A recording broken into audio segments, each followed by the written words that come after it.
Todas estas cosas se demanda de parte de Dios humildad y mansedumbre. El ministerio es orden. Sigan, hermanos, recogiendo la ofrenda. El ministerio es orden, ¿ya? Y orden es quedar uno bajo autoridad. Una autoridad que viene desde la soberanía de Dios el Padre, el señorío de Cristo Jesús y la estructura jerárquica de la iglesia.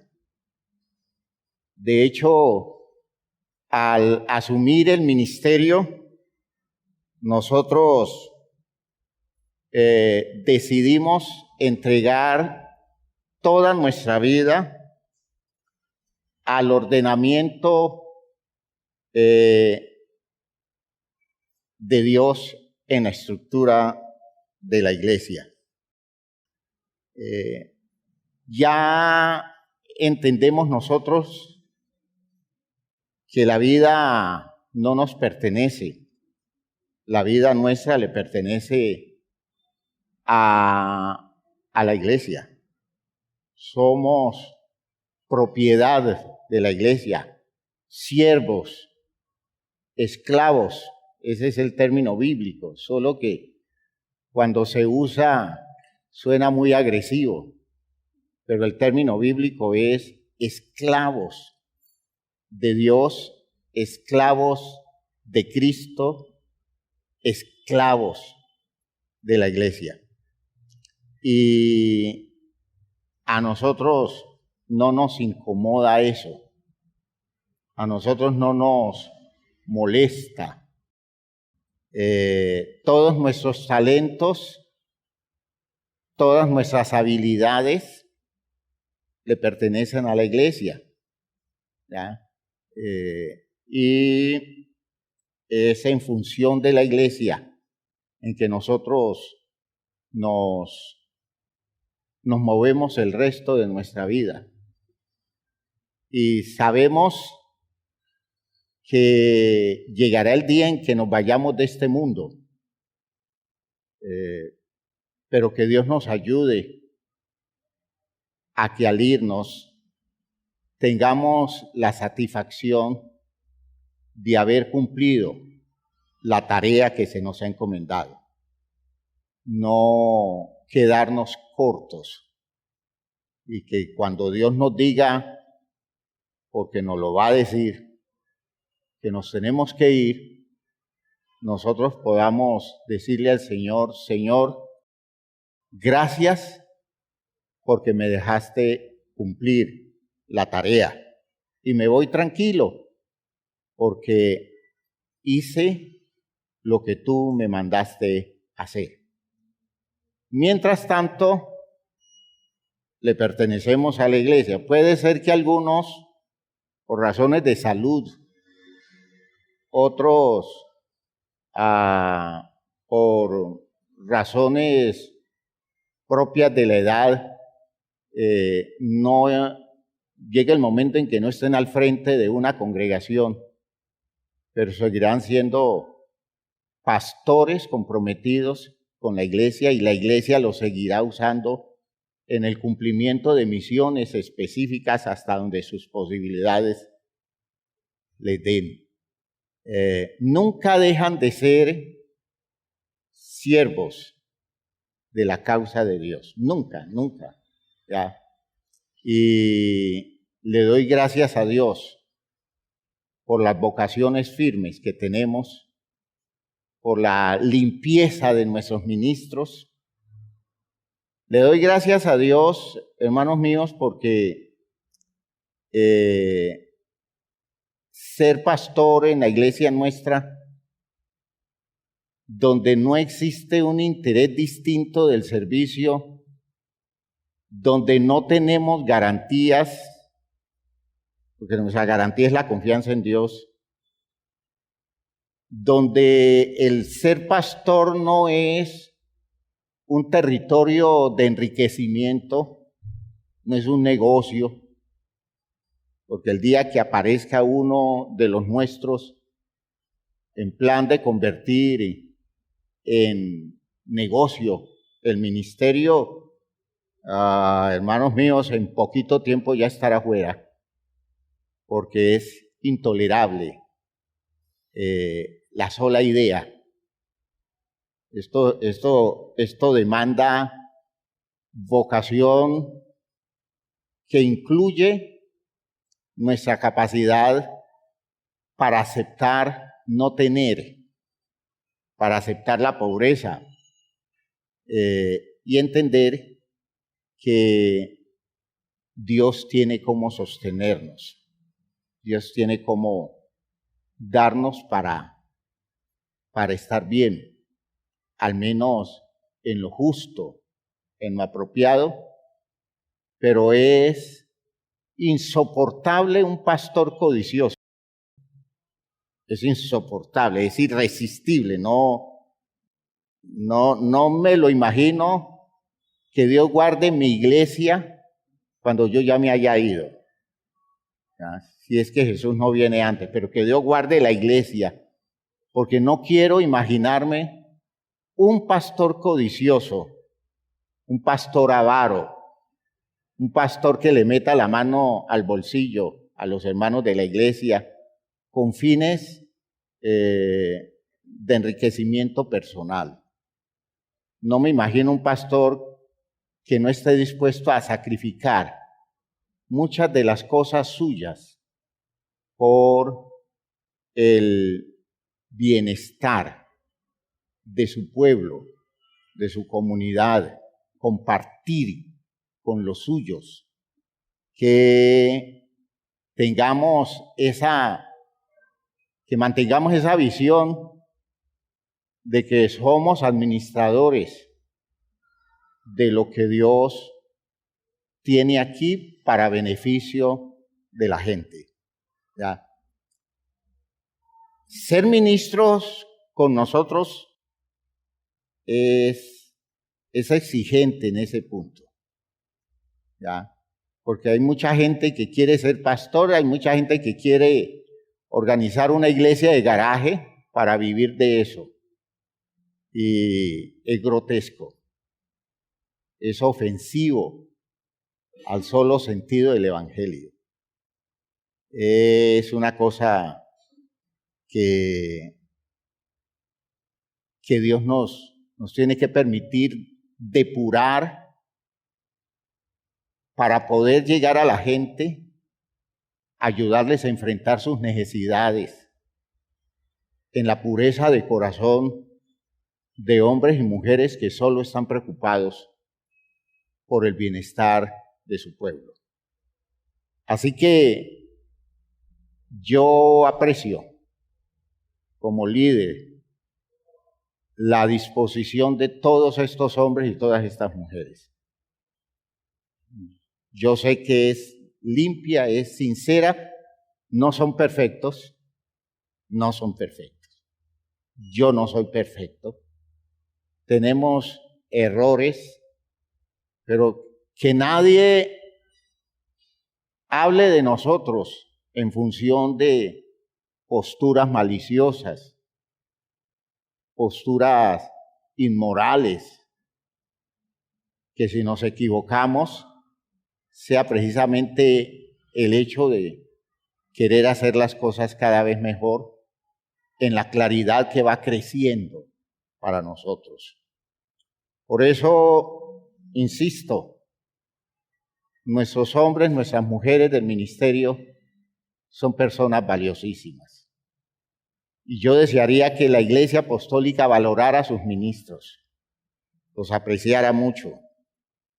Son personas abnegadas, son personas luchando por superar condiciones, por dejar atrás estadios existenciales limitados, deformados por procesos de crianza familiar y social que no no han dado mucho, pero que estas personas se están esforzando. Doy testimonio de eso. Y por eso invito a la iglesia a honrar a sus ministros, a respetarlos, a apreciarlos, a cuidarlos, a sometérseles en términos de autoridad y a tener confianza en ellos, porque ellos no van detrás de nada distinto de la salvación de ustedes. Así que me siento muy honrado de estar al frente de un cuerpo ministerial precioso, especial. No puedo decir que no hemos cometido errores, no puedo decir que las cosas las hemos hecho en forma ideal. No, eso no lo puedo decir. Pero que nuestra vocación es sana, sí, eso sí lo puedo decir. Que nuestra disposición es sincera, claro que sí lo puedo decir. Que a veces mis pastores se me desmoralizan, pues es normal. Entran en crisis, claro que eso es normal. Se sienten abrumados, pues sí, así es. Pero son valientes. En medio de condiciones muy angustiosas que muchos tienen que vivir, allí están firmes. Los he visto llorar al hablar conmigo, en medio de su angustia y de su preocupación, pero luego, al día siguiente o a los 2 días, se paran detrás de un púlpito y nadie sabe toda la tormenta que ha llevado ese hombre, esa mujer, porque se paran con toda la dignidad de las personas convencidas de que tienen una misión y no pueden ser inferior al reto que Dios los ha colocado. Oren mucho por sus pastores, apoyen mucho a sus pastores y defiendan la dignidad de los ministros de nuestra iglesia, porque estas personas no están en lo común. Y por tanto, defiendan eso. Esa es nuestra iglesia. Aquí estamos buscando que la gente tenga un territorio de protección. Y nosotros somos los garantes de esa protección con todos los recursos que Dios nos da. Así que, gracias, pastores.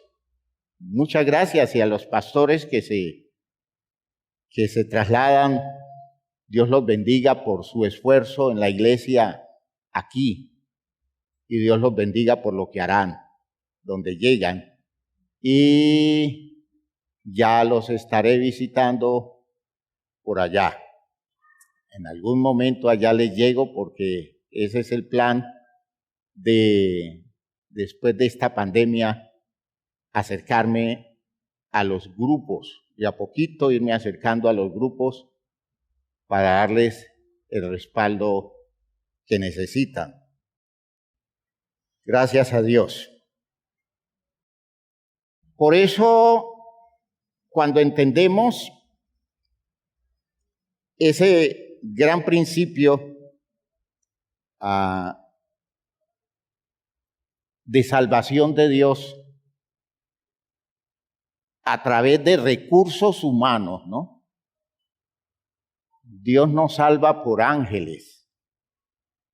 Dios no usa ángeles en la salvación del mundo, porque los ángeles tienen territorio administrativo, no son un recurso de salvación.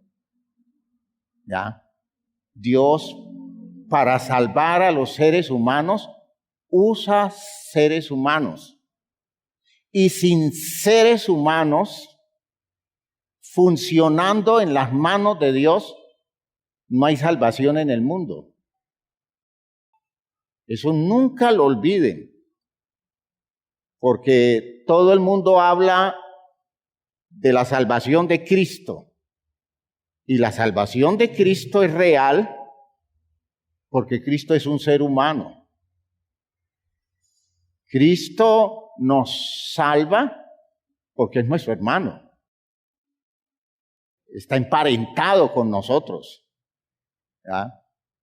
De otra forma, Cristo no podría salvarnos. A nosotros no nos puede salvar un ángel. Cierto grupo religioso dice que Jesús es la encarnación del ángel Miguel. Por allí dicen, ¿no? Que Jesús es la encarnación del ángel Miguel. Hermanos, un ángel no podía venir a morir en la cruz del Calvario. En la cruz del Calvario tenía que morir un hombre de carne y hueso, decidido, comprometido, que le entregara a Dios todos los espacios de su vida para que Dios a través de él pudiera afectar la sociedad humana con recursos del cielo. Dios no puede meter recursos del cielo a través del cosmos. Dios no puede meter recursos del cielo a través de la naturaleza que Él ha creado en la tierra. ¿Ya? Ni en los animales, ni en las plantas, ni en los ríos, ni en los mares. ¿Ya? La humanidad debe salvarse con los recursos de Dios ella misma. ¿Por qué? Por el libre albedrío. ¿Ya? Es la humanidad la que decide si le permite a Dios obrar o la humanidad decide si no le permite a Dios obrar.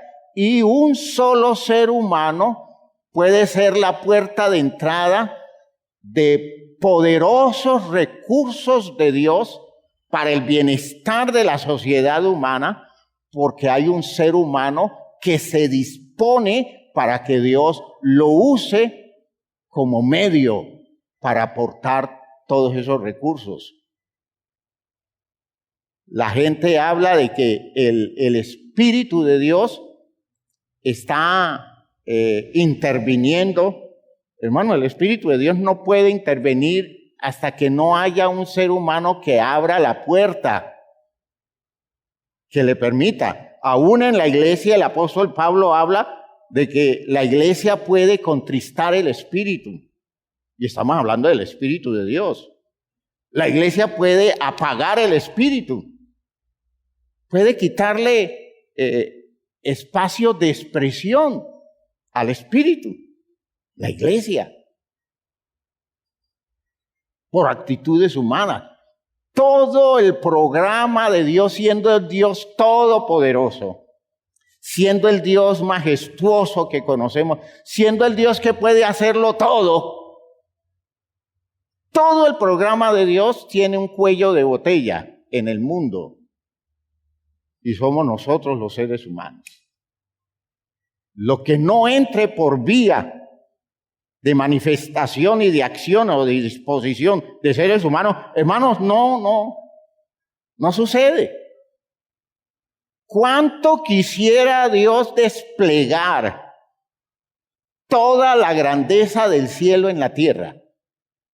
¿Cuánto quisiera Dios? Precisamente Jesús, en su oración enseñada, expresa eso como petición humana a Dios. Padre nuestro que estás en los cielos, santificado, es decir, tomado aparte sea tu nombre, tu prestigio, tu honra. Venga tu reino a la tierra. Venga tu reino. Y entonces usted podrá decir, ¿y por qué no viene Dios a reinar? ¿Y por qué el reino de Dios no se expresa? ¿Y por qué no se manifiesta el poder de Dios con ese despliegue de su grandeza, de modo que Dios pueda hacer cosas maravillosas? ¿Por qué no las hace? Por un pequeño inconveniente, así de pequeñito el inconveniente. Porque no encuentra una persona humana dispuesta a permitirle a él expresarse. ¿Ustedes creen que lo que Dios hizo con Israel sacándolo de Egipto, como lo hizo pasándolo por el Mar Rojo y llevándolo por el desierto, Dios lo hizo porque era Israel? Simplemente porque era Israel y Dios tenía que hacer esa obra salvadora con Israel. ¿Y por qué no hace lo mismo con los otros? Sencillamente porque no hay muchos hombres como Moisés. Ese es el inconveniente. Si no hay un Moisés, no hay una salida de Egipto. De hecho, yo creo que muchos siglos duró Dios buscando un hombre que se le dispusiera como Moisés lo hizo. Y esa disposición de Moisés le permitió a Dios hacer prodigios. Le permitió a Dios demostrarle a los egipcios que el Dios de ese pueblo de humildes pastores de ovejas era poderosísimo, más que Faraón. Pero si no aparece un Moisés, Dios no se ve, Dios no se conoce, y Egipto le demuestra a los pobres israelitas que el poder les pertenece a ellos y no a Israel, no al Dios de Israel. El problema no es de Dios. La gente dice, es que si existe Dios, ¿por qué existen tantas cosas feas en el mundo? ¿Por qué se dan tantas cosas terribles en el mundo? Y nosotros los cristianos nos hacemos los que con nosotros no es. ¿Ya? Nosotros les decimos en explicación, es que los hombres le dan la espalda a Dios y por eso suceden esas cosas. Realmente el problema no es ese. Los hombres en el mundo siempre le han dado la espalda a Dios y sin embargo Dios los salva cuando hay oportunidad de salvarlos. No, el problema no está allí. El problema es que no hay hombres y mujeres que le permitan a Dios el territorio de sus vidas para que Dios se exprese con poder salvador, con poder redentor. Si de por medio no está el recurso humano, Dios no puede hacer nada. De modo que las cosas del mundo están como están porque no hay una iglesia victoriosa, no hay hombres y mujeres dispuestos a que esto sea asaltado por el poder de Dios con los poderosos fines de redención y de salvación. ¿Me están oyendo? Yo le voy a pedir a Pablo que para dentro de 8 días cante usted el himno de Buscadme y viviréis. Buscadme y viviréis. Quiero que se cante como especial ese himno. Porque, hermanos míos, nosotros nos quejamos de todo lo que pasa en el mundo y no sabemos que tenemos el peso de responsabilidad frente a eso. Es nuestra responsabilidad porque Dios no se ve poderoso, porque Dios se ve ineficaz, se ve impotente, porque Dios se ve débil. Como débil somos nosotros en nuestro descompromiso, porque Dios no puede salvar, porque no hay con quién. No hay con quién. Y no es capricho de Dios, fue la decisión de Dios al honrarnos con la dignidad suprema de criatura superior con libre albedrío. Nosotros no podríamos ser hijos de Dios si Dios no nos hubiera hecho con libre albedrío. Dios no puede imponerle a alguien que se identifique como familia de Él. Dios no puede imponerle algo, sino que todo debe nacer de la voluntad de aquel que decide aceptar que Dios lo asuma como su hijo. Si no tuviéramos libre albedrío, Dios nos haría criaturas especiales, pero nunca hijos. Por tanto, como criaturas estaríamos destinados a este mundo y aquí se acabaría nuestra historia. Criaturas que Dios hace en el mundo terminan en el mundo y aquí desaparecen. Pero el libre albedrío nos dio una categoría especial y es que podemos pasar de criaturas a ser hijos de Dios. Fíjese que los ángeles son lo que son. Y ellos no pasan de eso, ¿ya? Y sin embargo, ellos gozan de cierta libertad y hay decisiones que ellos toman. Pero nada tiene tal categoría de derecho propio como lo tiene el libre albedrío que Dios le dio a los seres humanos. Por eso cuando nosotros decimos que Dios condena, hermanos, Dios no puede condenar a nadie. Primero, porque Él no es alguien que quiere condenar. Y segundo, porque la condenación es una decisión nuestra. Yo decido si acepto la salvación o yo decido si la rechazo. Por tanto, cada quien se condena a sí mismo. ¿Por qué? Por su libre albedrío. Y en función de eso, hermanos míos, si los hombres no quieren, Dios no actúa. Y en este caso no es el querer del mundo. En este caso no es el querer de los que no conocen a Dios. Es el querer de los que conocen a Dios.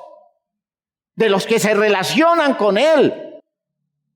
Y Dios les está pidiendo espacios de su vida y en el ego y la altivez, la soberbia, la pretensión nuestra, nosotros a Dios le entregamos, si es que algo le entregamos una miringa de lo que nosotros somos.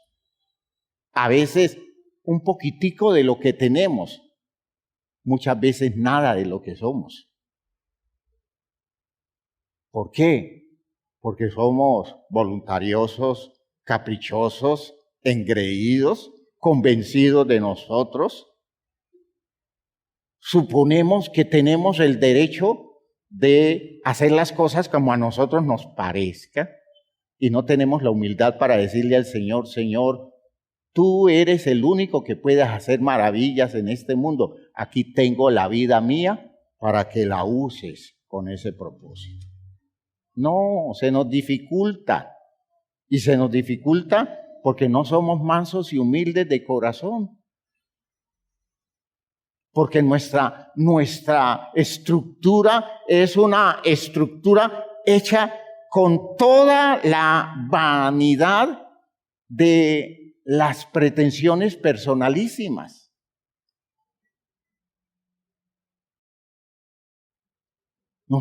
A nosotros nos queda difícil aceptar que nos bajen del estatus donde estamos. No lo hacemos voluntariamente y cuando agresivamente se hace contra nuestra voluntad, nosotros pegamos el grito en el cielo. Porque nos están atacando nuestros derechos. El problema de nuestros muchachos hoy, en la sociedad del mundo actual, son reclamadores de derechos. pero son poco comprometidos con las responsabilidades. No se comprometen con nada, pero alegan, discuten y defienden sus derechos en un estado enfermo donde los legisladores, donde el sistema judicial se desubicó y entonces soltó derechos, entregó derechos y nunca comprometió con responsabilidades. Y tenemos una generación nueva que lo quiere todo para ella, pero no se compromete con nada. De modo que todavía tienen que ser los viejos los que sostengan el sistema, mientras ellos derrochan, porque son los dueños y señores, porque los derechos sobreabundan, las responsabilidades escasean. ¿Ven? Problema de nuestra época.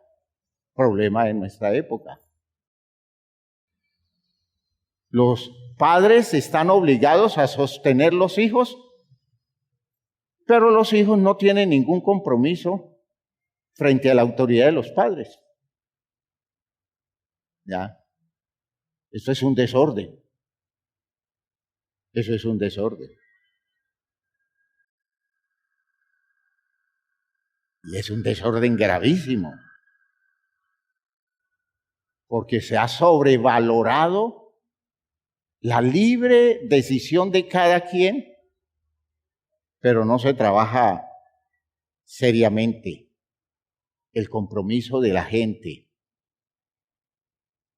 en el uso de su libertad, en el uso de su libre albedrío. Por eso, entiendan, hermanos, no hay salvación sin la intervención del factor humano. No hay salvación. Eso que me digan a mí que Dios va a salvar a mis hijos, porque es que mis hijos son tan queridos, tan especiales, que Dios los va a salvar porque los va a salvar, sin que yo le ceda territorios a Dios, para que a través de mi vida Dios pueda afectar la vida de mis hijos. Hermanos, eso es un cuento, eso es una ilusión. Dios no va a salvar a nadie si no hay seres humanos comprometidos con ese programa de salvación de esas personas que Dios quiere salvar, porque los quiere salvar. ¿Ya? Y en la medida en que yo voy viendo la necesidad de que ellos se salven, la necesidad de mi propia salvación, en la medida en que yo voy viendo el mundo cada vez más difícil, más complicado, más distorsionado, más desubicado, moral y espiritualmente hablando, en la medida en que eso se va viendo, Dios me está pidiendo a mí que yo me baje más y más, porque Él necesita más espacios míos para intervenir en un mundo tan difícilmente establecido como el que tenemos. Porque Dios necesita esos espacios humanos para que su poder fluya a través de esos espacios humanos. Y cuanto más se bajen, cuanto más se humillen, cuanto más dispuestos estén a entregarle a Dios esos espacios, más poder de Dios se va a ver.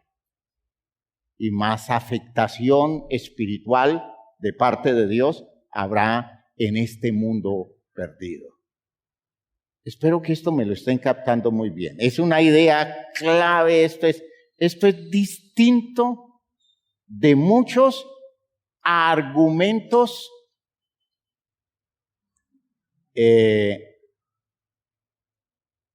evangélicos. Porque nosotros exaltamos el poder de Dios y así debe ser.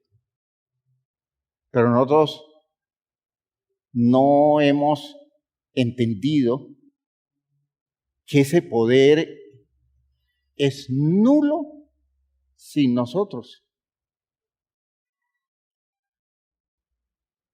sin el compromiso nuestro. ¿Ya? Muéstreme un momento de la historia donde Dios haya intervenido con poder y yo le muestro un hombre, le muestro un puñado de seres humanos, le muestro una comunidad que se dispuso para que Dios interviniera.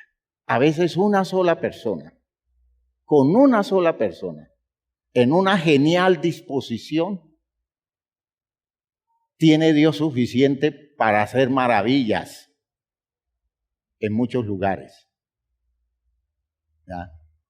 Y si vamos viendo los hitos históricos del suceso divino, vamos descubriendo la presencia de seres humanos especiales.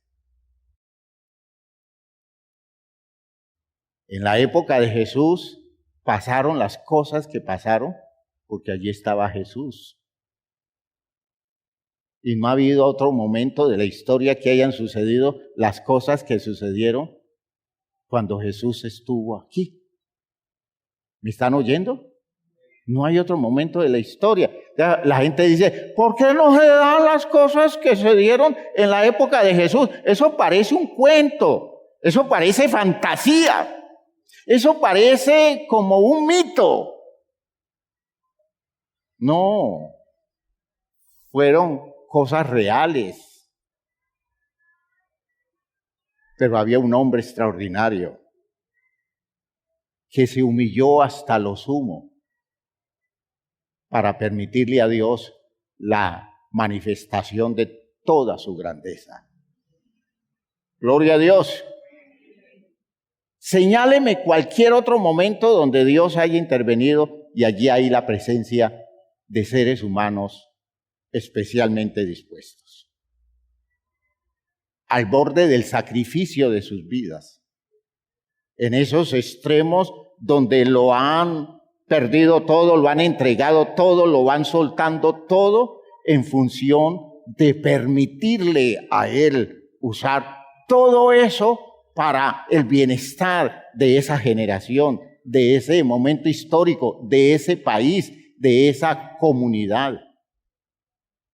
Son riquezas que la gente no conoce. La verdadera riqueza la aportan seres humanos. Las riquezas espirituales se abren a través de seres humanos. Los avivamientos son las expresiones de la disposición de seres humanos que le abren mucho espacio a Dios y Dios se muestra poderoso en medio de una sociedad, en medio de una comunidad. Pero hay épocas tan estériles donde lo único que se ven son las manifestaciones y el brillo de los egos, donde Dios no puede hacer nada y donde de Dios no hay nada. Donde de Dios no hay nada. ¿Ya? Dios no tiene cómo expresarse en unos espacios de la magnificencia humana en lo religioso, pero con escaso poder, porque no hay quien le abra territorios a Dios para que Dios exprese su poder. Ningún resultado se puede alcanzar si los seres humanos no tienen la disposición de entregarle a Dios todo el espacio de su vida para permitirle a Él desarrollar integralmente su trabajo. Se precisa de su disposición para bajarse, es decir, humillarse, renunciar a sus intereses y darle lugar a las acciones divinas que son absoluta garantía. Por eso ustedes descubren en el Salmo 51 con esta cita termino esta noche. No quería terminar el culto sin dejarles el peso de esta inquietud más fortalecida. ¿Ya? En el Salmo 51, en el versículo 16, 51, el Salmo 51 es un salmo en el que se muestra el arrepentimiento de un hombre y su disposición de conversión después de haber pecado. En el versículo 15, en el versículo 16 dice, porque no quieres sacrificio, que yo lo daría. Se refiere al sacrificio de animales como expiación para los pecados cometidos. No quieres sacrificios, que yo lo daría. No quieres holocausto. Los sacrificios de Dios son que el espíritu quebrantado, al corazón contrito y humillado, no despreciarás tú, oh Dios. Imagínense ustedes, un corazón contrito y humillado es el recurso más poderoso que tiene Dios. Es lo más grande en este mundo para las posibilidades de la obra de Dios. Dios no necesita su intelecto si usted no se dispone a humillarse delante de Él. Dios no necesita sus bienes si usted no se humilla y se entrega de lleno a que Dios use los espacios de su vida. Dios no necesita su plata. La obra de Dios no se sostiene con su plata. La obra de Dios se sostiene con las entregas de la vida de seres humanos. ¿Sí me están oyendo, hermanos míos? Y Dios no necesita multitudes. Dios solo precisa de unos cuantos. Unos cuantos que a veces no aparecen. Hasta el extremo del escándalo, hasta el extremo de la pobreza, de la sorpresa, perdón. Mirar tanta pobreza de disposición. ¿Ya? La Biblia lo dice en términos casi que de escándalo. Dios estuvo buscando quién se parara frente al vallado, quién se dispusiera, y le sorprendió no hallar siquiera uno, porque cada uno estaba en su cuento. Cada uno estaba en su programa, en su vida, haciéndola a su manera y creyendo que Dios se contentaba con las migajas de sus bienes. Y nunca abriéndole un mínimo espacio en el territorio de su existencia para que allí Dios presente hiciera uso de eso para el bienestar de un mundo urgido del poder de Dios. Urgido el poder. Necesitamos en este mundo poder de Dios. Aquí en Colombia necesitamos poder de Dios. Hermanos, como estamos, Colombia no tiene futuro si el poder de Dios no se expresa, pero nosotros estamos interesados en otros cuentos. Estamos interesados en otros cuentos. Hágase el examen y pregúntese, ¿con qué cuenta Dios en relación con la vida suya? Si usted vive tan distraído, tan distraída, tan dedicada y tan dedicado a lo simplemente común, solo tocado tangencialmente por algún interés religioso, pero nunca comprometiendo su vida con la demanda extrema que Dios nos hace.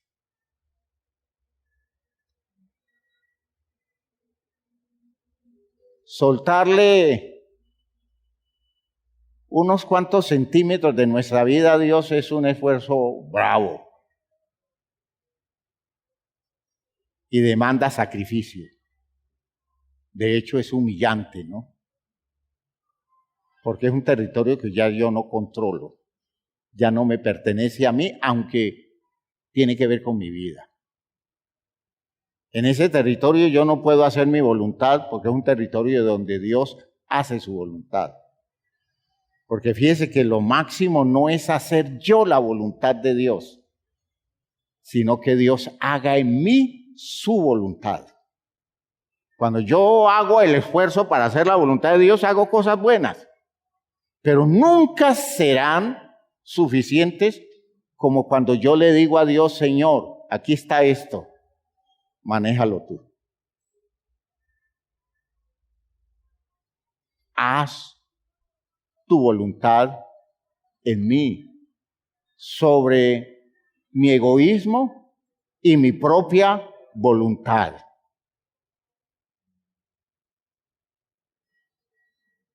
Toma de mi vida lo que veas que no sirve. Fíjense ustedes que la canción tiene su inconveniente, ¿no? Porque solo estoy pensando en mí. Quita de mí lo que no sirve. Deja a mí lo que sirve. No. Y la canción se complementa con una idea buena. Toma de mi vida lo que veas que no sirve. Toma de mi vida, ¿cómo? Sin más. Aunque podría ser, si quieres tomar más, toma de mi vida. Es decir, lo que quieras tomar tú, con libertad para que tomes de mi vida. Dios dice, yo no lo puedo tomar. ¿Oyeron? Dios me va a decir, yo no lo puedo tomar, démelo usted. Cuando usted me lo dé, entonces yo lo tomo. Pero no me ponga usted a tomar lo que no me entrega. Porque eso es un manejo dual. Eso es un manejo feo. Porque usted me dice, tómalo, y voy a tomarlo y usted me hace esto. ¿Y allí qué hago yo? ¿Cómo hago si usted me hace resistencia? O como aquel que le está dando a la esposa el billete de 100,000 y la esposa lo agarra y él lo agarra más fuerte. Y le está diciendo a la esposa, mija, esto es para usted, pero lo tiene agarrado fuerte. Y haga con este billete lo que usted quiera, para lo que usted vea necesario, úselo como a usted le parezca, pero no lo suelta. La esposa le dice, mijo, muy buenas las intenciones, pero suelta la mano. Deja que el billete me llegue. Si no me lo entrega, yo no tengo nada. ¿Me están oyendo lo que estoy diciendo, hermanos míos? Tanto cuento, nosotros tenemos mucho cuento. Es una religión de cuento, pero de poco compromiso. Pónganse de pie, pónganse de pie. Poco sentido de responsabilidad serio. ¿Qué diera Dios? Con un 10% más de lo que usted es en las manos de Él. Con un 15% más de lo que yo soy en las manos de Él, un 20% más. ¿Cuánto diera Dios por decir de usted y de mí? Ese es mi hijo amado. Estoy absolutamente complacido con Él. ¿Por qué? Porque no le hacemos resistencia a nada. Porque le entregamos todo a Él. Es un proceso. Es un proceso. ¿Ya? Solo quiero que hagamos diagnósticos objetivos y reconozcamos que en la práctica la mayoría de las veces no le hemos entregado a Dios nada. Cuando decimos, yo le entregué mi vida al Señor, es mentira. Tomamos una decisión religiosa, pero no le entregamos nuestra vida al Señor porque seguimos haciendo con la vida nuestra lo que a nosotros nos da la gana. Y Dios no tiene territorio allí. Pero Dios sí quiere que poco a poco usted vaya soltando, poco a poco. Hasta que Dios se haga al 51% y sea, entonces, sí, tenga la mayoría del derecho de administración sobre la vida suya. Y cuando eso suceda, usted será un hombre, una mujer poderosa, donde Dios hará cosas extraordinarias. Aleluya. ¿Quiere orar pidiendo a Dios recursos para ir venciendo la altivez, la soberbia, para ir haciendo el proceso hacia la humildad y la mansedumbre? Yo sé que usted ha entendido esta noche esa necesidad urgente de la obra de Dios, ¿ya?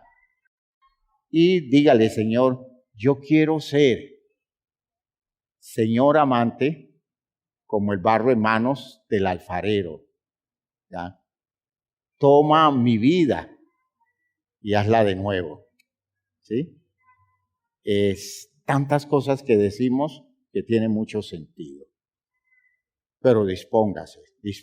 Padre eterno, te damos gracias por esto que nos has permitido transmitir, Señor, en esta noche. Gracias por esta oportunidad que nos has concedido, con esta apertura que nos das de poder, Señor, acceder a los espacios de encuentro con lo válido, con lo correcto, con lo especial que viene de parte tuya. Gracias, Dios mío, por esta oportunidad que tenemos de encontrar la limitante de fondo de la vida nuestra y todos tus recursos disponibles para poder ir colocando las cosas en perspectiva válida. En el nombre de Jesús te pido que tomes de nosotros ese territorio que precisamos entregarte en la forma, Señor, de despertarnos conciencias de nuestra limitación para abrirnos hacia ti. Ayúdanos entonces a ir descubriendo los caminos que nos conduzcan a abrirte todos los espacios de nuestra vida en nosotros. Padre Santo, no permitas que el mundo en el que estamos hoy se pierda por nuestra negligencia. Ayúdanos a dar la medida para que el poder tuyo sea real en medio nuestro. En el nombre de Jesús. Amén. Amén. Amén.